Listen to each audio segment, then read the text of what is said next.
म्हैसूरला गेलो होतो त्यावेळेला. आणि त्या हॉटेल जे होतं ते जरा वेगळ्या पद्धतीचं. माझी मिसेस आणि मी एका रूम मध्ये 3ऱ्या मजल्यावर होतो आणि साधारण 10-10:15 दरम्यान त्या रूम मध्ये राहणाऱ्या 3 ज्या मॅडम होत्या त्या कुजबुजत आमच्या समोर आल्या. सर एक सांगायचं आहे.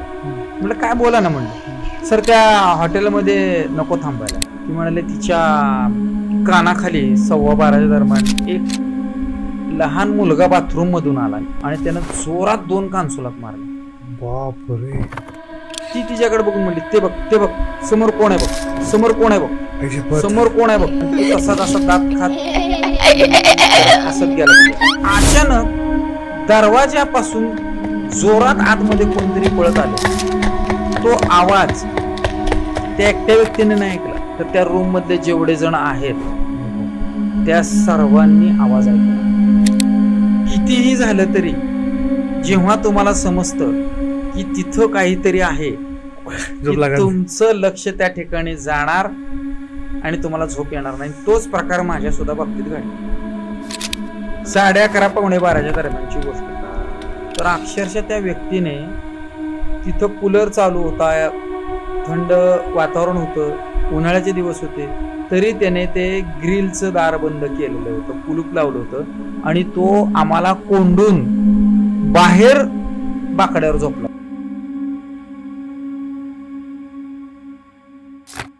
मित्रांनो, भूत, प्रेत, निगेटिव्ह एनर्जी, ब्लॅक मॅजिक, करणी याबद्दल आपण फक्त मनोरंजनासाठी बघतो किंवा ऐकतो. पण जेव्हा हे एखाद्यासोबत होतं तर ते किती भयानक असू शकतं याचा आपण अंदाजा सुद्धा लावू शकत नाही. म्हणूनच आजचा हा एपिसोड खूप स्पेशल असणार आहे. आज आपल्या सोबत पंढरपूरवरून संतोष देशपांडे आले. ते त्यांच्या आयुष्यातील रिअल टाइम एक्सपिरियन्स आज आपल्यासोबत शेअर करणार आहे. मित्रांनो, एपिसोड सुरू होण्याच्या आधी लाईक, शेअर आणि सबस्क्राईब करून ठेवा. थँक्यू. एक भास म्हणून जो प्रकार असतो की नाही, अशा पद्धतीची एक घटना घडली होती. साधारण आम्ही ट्रिपला निघालेलो होतो. तर तो काळ मे महिन्याचा होता. आम्ही ट्रिपला निघालो. माझ्या सोबत एक 16-17 माझे सहकारी मित्र वगैरे होते, शाळेतले, आणि माझी मिसेस पण होते. आणि आम्ही म्हैसूरला गेलो होतो त्यावेळेला.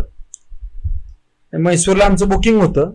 मग आता जास्त लोकसंख्या असल्यामुळं काय केलं त्या व्यक्तीनं, आम्हाला दुसऱ्या ज्या हॉटेल ठरवलं होतं त्याऐवजी दुसऱ्या हॉटेलमध्ये ट्रिप रिपोर्टर आणि ट्रिप मॅनेजरनं आम्हाला जागा दिली. आणि त्या हॉटेल जे होतं ते जरा वेगळ्या पद्धतीचं होतं. हे आम्हाला दुसऱ्या दिवशी समजलं. आदल्या दिवशी आम्ही तिथे पोहोचलो. माझ्यासोबत एक व्यक्ती होती, टीचर होत्या. त्यांच्यासोबत त्यांच्या 2 मैत्रिणी होत्या जवळच्या. त्यांनी ट्रिप मध्ये घेतलं होतं त्यांना. मग 3 जणी आणि त्यांची 2 मुलं, असे 9 जण त्या ठिकाणी होते. 3 लोकांचे बेड होते त्या हॉलमध्ये जेव्हा हॉटेलमध्ये आम्ही गेलो. आणि ते खालच्या फ्लोअरला ते हॉटेल होतं, एकदम खालच्या ते रूम होती त्यांची. आणि प्रत्येकाला त्यांच्या हिशोबानं रूम दिले होते. माझी मिसेस आणि मी एका रूम मध्ये 3ऱ्या मजल्यावर होतो. माझ्या बाजूला आमच्या शाळेतल्या क्लर्क वगैरे ज्या होत्या त्या होत्या. आणि पहिल्यांदा आम्ही म्हैसूरला गेलो, मुक्काम केला. दुसऱ्या दिवशी आम्हाला उटीला जायचं होतं. उटीला गेलो. उटीतलं सगळं फिरून झाल्यानंतर रात्री आम्ही बांदीपुरा सेक्टर सोडून, म्हणजे संध्याकाळ झाल्यावर सोडून आम्ही पुढे आलो, ते वीरप्पांचं जंगल वगैरे. तिथून येताना एका ढाब्यावरती जेवायची सोय केली, आम्ही जेवलो. आणि साधारण 10-10:15 दरम्यान त्या रूम मध्ये राहणाऱ्या 3 ज्या मॅडम होत्या त्या कुजबुजत आमच्या समोर आल्या. एकमेकांमध्ये कुजबुज बोलत. म्हणजे जेवण करून घरी गेल्यानंतर? घरी नाही, हॉटेलमध्ये असताना. अच्छा. समोर आल्यानं म्हणल्या, सर एक सांगायचं आहे. म्हणलं काय बोला ना. म्हणलं सर त्या हॉटेलमध्ये नको थांबायला. म्हणलं का, काय झालं म्हणलं. ती बाई अक्षरशः रडायला लागली. आमच्या सोबत आमच्या प्रिन्सिपल पण होत्या. का रडायला लागले म्हणले. ते म्हणले त्याच्या शेजारचे जे मुक्कामाला होते त्या रूम मधल्या त्यांची मैत्रीण, ती म्हणाले तिच्या कानाखाली 12:15 दरम्यान एक लहान मुलगा बाथरूम मधून आला, ब्ल्यू कलरचा टी शर्ट घातलेला, आणि त्यानं जोरात 2 कानसुलात मारले. बापरे. म्हणलं हे कसं काय शक्य आहे म्हणलं हे, आणि तुम्ही आत्ता सांगताय. तसं म्हटल्यानंतर ती बाई रडायला लागली. टीचर आमची. म्हणलं काय झालं नेमकं. मग त्यांनी सांगितलं की सगळेजण मजेमध्ये ट्रिपवरून आल्यामुळे आवरत वगैरे होते, 10 पर्यंत जागे होते. आम्ही आदल्या दिवशी ते म्हैसूर गार्डन वगैरे बघून दमून वगैरे आलो होतो, ते झोपायसाठी म्हणून तयार करत होते. मग त्यात 3 लेडीजांची 2-2 मुलं त्या ठिकाणी होती, एकूण 9 जण होते. बरोबर. त्या बाईच्या शेजारीची मुलगी झोपली होती. ती 11:15 दरम्यान जागी झाली, पाणी वगैरे पिलं. तेव्हा तिनं पाहिलं तर ह्या बाई जाग्याच, आपल्या शेजारीची झोपलेली आहे व्यक्ती ती जागीच. जागे म्हणल्यावर मग ते म्हणले का झोपत नाही तुम्ही, झोपा झोपा. तर ती तिच्याकडे बघून म्हणली ते बघ ते बघ समोर कोण आहे बघ, समोर कोण आहे बघ, समोर कोण आहे बघ. ते बघायला त्या मुलीने बघितलं, तिला दिसत नव्हतं, पण ती समोरून आली. ती जी काय अदृश्य शक्ती होती, आणि तिनं त्या बाईला 2 जोरात कानसुलात मारा. ती एक लहान मुलगा होता, साधारण 6-7 वर्षाचा असेल. बापरे. त्यानं जोरात 2 कानसुलात मारल्या, आणि तो तसाच असा दात खात करत हसत गेला तिच्याकडे. आणि तो आत गेल्यानंतर ती बाई घाबरून रडायला लागली. त्या मुलीनं काय केलं, मिठी मारली त्यांना आणि झोपवायचा प्रयत्न केला. हे सर्व त्या रूम मधल्या जेवढे जण होते त्या सगळ्यांनी अनुभवलं प्रत्यक्ष. त्यांना शांत करण्याचा प्रयत्न केला, ते शांत होईना अजिबात. अर्धा-पाऊण तास गेल्यानंतर झोपवण्यासाठी प्रयत्न केला, त्यांना धरून छातीशी धरून समजावून सांगत होते पाठीवरनं काय नाही काय. अचानक 3 बेड त्या मोठ्या हॉलमध्ये दरवाजापासून जोरात आतमध्ये कोणतरी पळत आले, आणि एक बाई आहे असा मोठ्यांदा आवाज पडत आला. 1:15 दरम्यानची. तो आवाज त्या एकट्या व्यक्तीने नाही ऐकला, तर त्या रूम मधले जेवढे जण आहेत त्या सर्वांनी आवाज ऐकला. ही घटना जेव्हा आम्हाला त्यांनी सांगितली, मी म्हणलं मग तुम्ही सांगितलं का नाही मला. बरोबर आहे. दिवसभर नाही, आपण फिरत होतो, लोक आमची चेष्टा करतील वगैरे. असं नाही, सांगायला पाहिजे होतं तुम्ही. हे सर्व सांगितल्यावर माझ्या मिसेसने पण ते ऐकलं. आणि ऍक्च्युली अशी घटना घडली होती की माझी आणि माझ्या मिसेसची ओटीमध्ये वादावाद झाला होता जरा थोडा. मिसेसनं तो किस्सा ऐकला, ते रागायलाच गेलेली होती. मग ते हॉटेल नकोच आपल्याला, बदलायचं आपल्याला. मी हॉटेल मॅनेजरला फोन केला तिथला की आम्हाला असं नको. तो म्हणला आता 10:30 वाजता मी कुठलं हॉटेल देतो तुम्हाला, वाटल्यास मी ती रूम चेंज करून तुम्ही ऍडजस्ट करून झोपा. मग ते 9 जण बाकीच्या लोकांच्या रूम मध्ये झोपायचं म्हणून ठरलं, आणि आम्ही प्रत्येकाला ऍडजस्ट करून घ्यायला लागलो. माझं नवीन लग्न झाल्यामुळे मला काय म्हटलं की तुमच्या रूम मध्ये तुम्ही 2 जणच थांबा, शेजारच्या रूम मध्ये आम्ही ऍडजस्ट करून घेतो. मग त्यातले ते 9 जण ऍडजस्ट करून घेतले. कितीही झालं तरी जेव्हा तुम्हाला समजतं की तिथं काहीतरी आहे, तुमचं लक्ष त्या ठिकाणी जाणार आणि तुम्हाला झोप येणार नाही. तोच प्रकार माझ्या सुद्धा बाबतीत घडला. मी, माझी मिसेस, आम्ही 2 जण मिळून टीव्हीवर स्पीड 2 म्हणून चित्रपट आहे, त्यामध्ये एक बोट शहरामध्ये घुसते, जे पोर्ट असतं, बंदर असतं, त्याच्यात घुसते, असा तो सीन होता. आणि ते आवाज बंद करून आम्ही तो चित्रपट पाहतो. मनात सारखी भीती की इथं खाली काहीतरी आहे. ते खालच्या रूम मधले तर सगळे बाजूला काढले होते, A7 रूम काय A1 काय जी रूम होती त्यातले सगळे काढले. आम्ही 3ऱ्या मजल्यावर. माझ्या शेजारी 2 रूम होत्या, त्या 2 रूम फुल झाल्या. खाली फोमची गादी वगैरे टाकून झोपत. 11:30 पावणे 12 दरम्यानची गोष्ट. मिसेस माझ्याशी व्यवस्थित बोलतच नव्हती, रागाला गेलेली. मला म्हणले जाऊन पाणी घेऊन या. बापरे. आता पाणी तर आणावं लागणार. पाणी खाली तळ मजल्यावर रिसेप्शनिस्टचं जे असं सोफा होता, काउंटर होतं, त्याच्या बाजूला तो जार होता उलटा करून ठेवलेला, त्याच्यात पाणी होतं. आपल्याला जावं लागणार. माझ्या मनात भीतीनं घर केलेलं होतं सर. पहिली रूम गेली, 2री रूम गेली, तिथून पुढे गेल्यावर लिफ्ट होती. खाली उतरायचं म्हणून ठरलं. मी लिफ्ट मध्ये गेलो नाही सर घाबरून. जर लिफ्ट अचानक बंद पडली, आपण अडकलो, आपल्याला कोणी धरलं तर, म्हणजे त्यावेळेला माझ्या मनात सुद्धा भीती निर्माण झाली. जेव्हा हे प्रत्यक्ष अनुभव सांग, जिन्यावरून खाली चालत चाललो. पूर्णतः जिन्यावरून चालत खाली गेल्यानंतर जिथं रिसेप्शनिस्टचा टेबल होता तिथं तो व्यक्ती झोपणार होता त्या हॉटेलमध्ये. तर अक्षरशः त्या व्यक्तीने तिथं कूलर चालू होता, थंड वातावरण होतं, उन्हाळ्याचे दिवस होते, तरी त्याने ते ग्रिलचं दार बंद केलेलं होतं, कुलूप लावलं होतं आणि तो आम्हाला कोंडून बाहेर बाकड्यावर झोपला होता. हो बापरे. हे जेव्हा मी पाहिलं तेव्हा मी चांगलाच हादरून गेलो. म्हणलं हे आपल्याला कोंडून बाहेर झोपतो, इथे चांगली झोपायची सोय असताना काहीतरी आहे. तुम्ही पाणी घेतलं आणि मी वर यायला लागलो.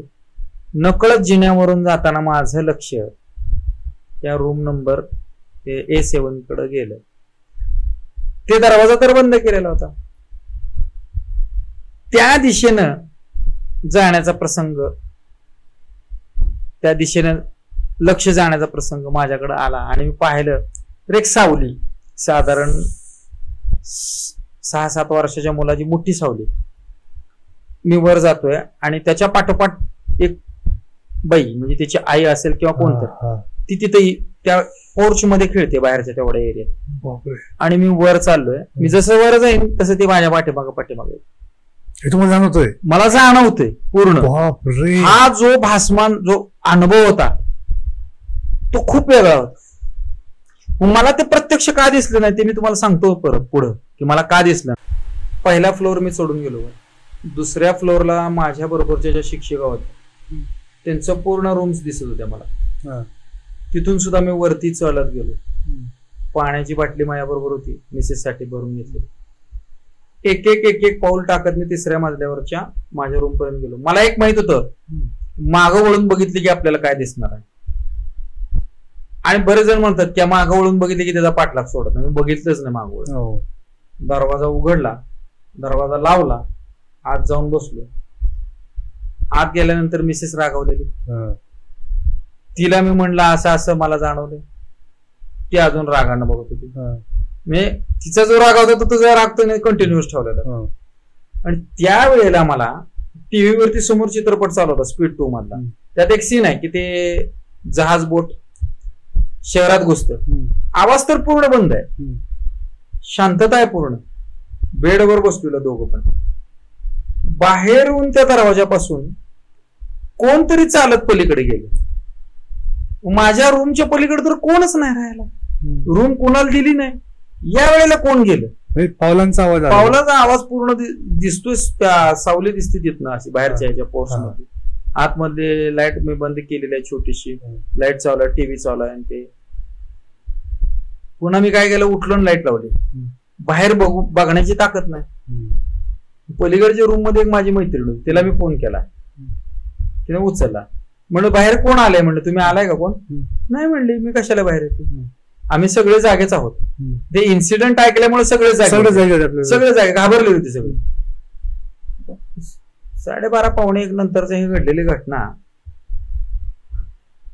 पिक्चर चालू होता, त्याच्याकडे लक्ष देऊन आम्ही दोघेही बघत बसतो.